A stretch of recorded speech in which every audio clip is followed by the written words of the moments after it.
Joining us now to discuss the presidential nomination forms and the build-up to next month's presidential primary election, of the All Progressives Congress and the 2023 presidential elections is a public affairs analyst, Alesta Wilcox. Great to have you on the show with us this afternoon. Thank you for joining us. It's my pleasure. Thank you. So from what we just watched and what we've been hearing, our presidential aspirants are slowly picking up their forms one by one, 100 million naira apiece. I want to get your opinion on the price tag because we're being told it is to deter less serious candidates. And, in a situation like ours, Nigeria, where we are the poverty capital, what are your opinions about why the sale of the forms are so high and whether it is going to accomplish what it says it's going to? Well, talking about the cost of electioneering generally, in a country like Nigeria is quite high. Nobody should be of the illusion that presidential elections in Nigeria is a tea party. It's an expensive venture, and you're going to talk about billions of naira. Because even at the party primaries, you have to crisscross the entire states. We have 36 states. We have 774 local governments. So any serious candidates for presidency of Nigeria needs to go around all this, needs to have presence in all this area. And it's no mean feat.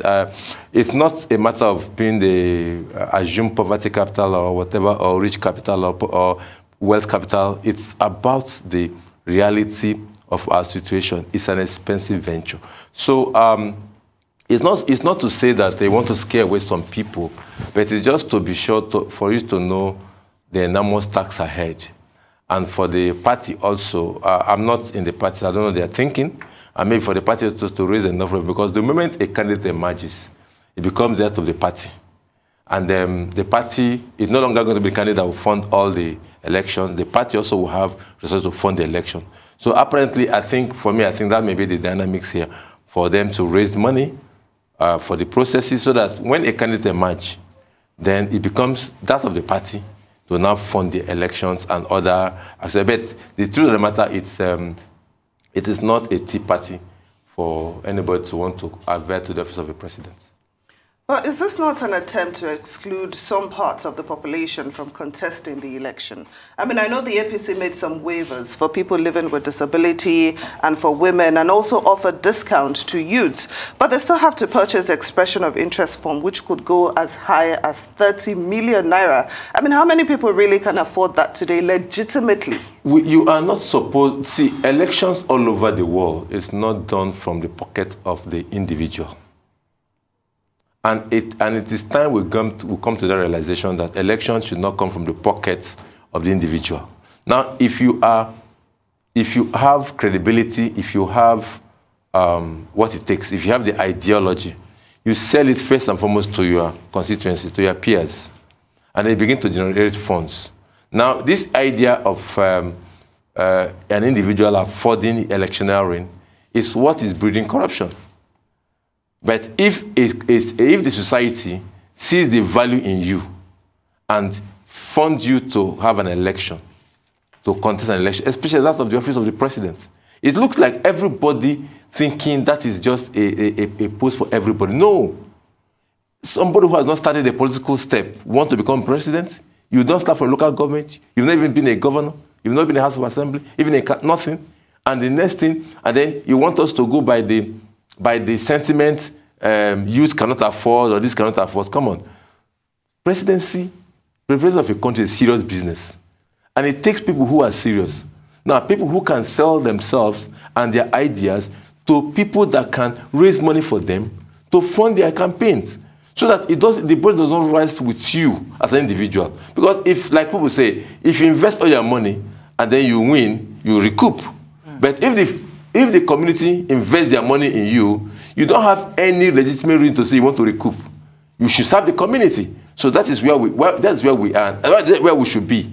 And that is where every one of us should be thinking of people getting to. So it doesn't matter how much the political party charges. If you have the credibility, if you have what it takes, and people believe in you, then go out and raise funds, and then people can fund their campaign for you. Okay. Well, the presidential race is surely very serious business. And let's just switch a little bit to some rumors that we've been hearing on the part of the APC. Former President Goodluck Jonathan is alleged to be getting wooed by the APC to join. The issue of crisscrossing, cross-carpeting, joining, defecting from one party to another, and the way it spells, what it spells for our democracy, it seems like it's a lot of the same individuals. First of all, I want to get your opinion on the rumors about whether or not he would be defecting and whether this would be a good thing for the APC or not. And then second of all, your opinion on the fact that most of the candidates that we pick from are all the same. They just go from one side to another. Well, as for ex-President Jonathan, he's not a member of APC, and I don't know where that rumor should come from, or whoever. I think it's, I think it's also because he hasn't been seen at a lot of PDP events for quite a long time. So it has been marked and it has been watched, and he's been quite quiet to throw water on any of these rumors, which is why they continue to gain ground. Well, for me, for whatever it takes, President Jonathan, even if he was a member of the APC, of the PDP, and he has not come up to say he has left the PDP or has gone to retirement completely. But I will wonder what calculation anybody is doing, what mischievous calculation anybody is doing, and I'm very clear how mischievous anybody is doing to woo President Jonathan, either to totally discredit him or erode all the whatever credibility that is left of him as a past leader, either to totally alienate the man, because there's no way ex-President Jonathan will go to a party, will just come into a party, and a presidential ticket will just placed on his laps without going through a primaries, when there are candidates who sweated for the party, people who formed the party, who sweated to defeat him in office, and who have remained loyal to the parties. We have young talks in the party, people with ideology, people with track record, people that are already showing interest. And I can mention their names if you don't mind. People that are already showing interest in the position. You have people like Rotimi Amechi, who almost survived his life. You have people like Yaya Bello. Interrupt you there. Sorry. You said that you don't know how that calculation can work, but we are familiar with the issue of consensus, and we know that these things happen in Nigerian politics. Yes. So isn't it possible? Well, with the level and the people and the credibility of people that are on the run for that position, I don't know how ex-President Jonathan will fit into the concession, even consensus arrangements. First, you are not a member of the party. You have not built the party. I mean, does consensus come in and open? You want a person like Yaya Bello, who has been working the party, to now set back for a concession for a President Jonathan that was defeated by the same APC? Consenting by who and for who? What's the concession about? So, as far as I'm concerned, it's whoever is wooing President Jonathan to the APC does not wish him well, first and foremost, and whoever does not wish Nigerian democracy well in the long run, and just want to throw spanner in the works of credible candidates, just to divert the attention, just to divert the story from us projecting these candidates in APC and their track records.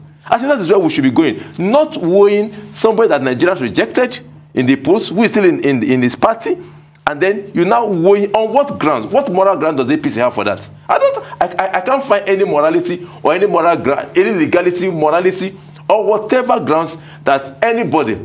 Now, the only story I had, or rumor I had, is the fact that some elements in the North, and I say some elements in the North, will want a President Jonathan to run the 4 years, so that power will go back to the North. Affirm that is a nonsensical position. This is Nigeria, for goodness sake. We're not here to talk about, and then if you want to bring up somebody, you have to bring up somebody that Nigerians rejected at the polls.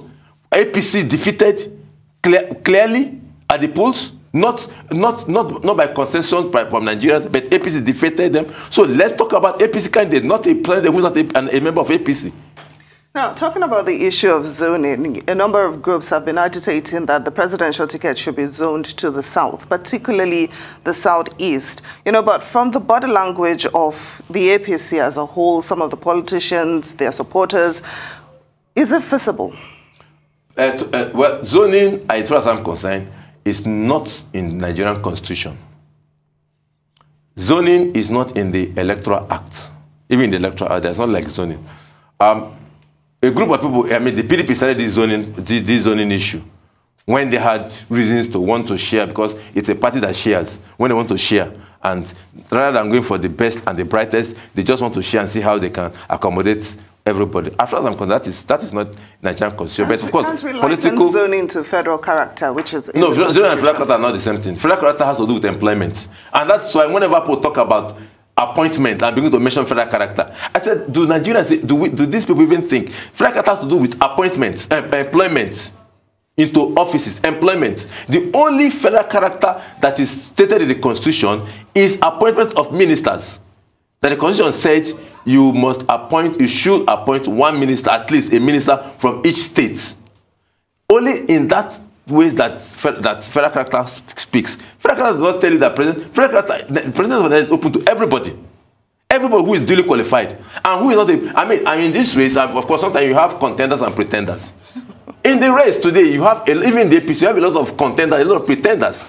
And that's why you had a list of 19 or 20 going now, and that's what Musu Kids Glad said yesterday. So there are a lot of pretenders, and there are real contenders. Let's talk about the contenders, not the pretenders. Yes.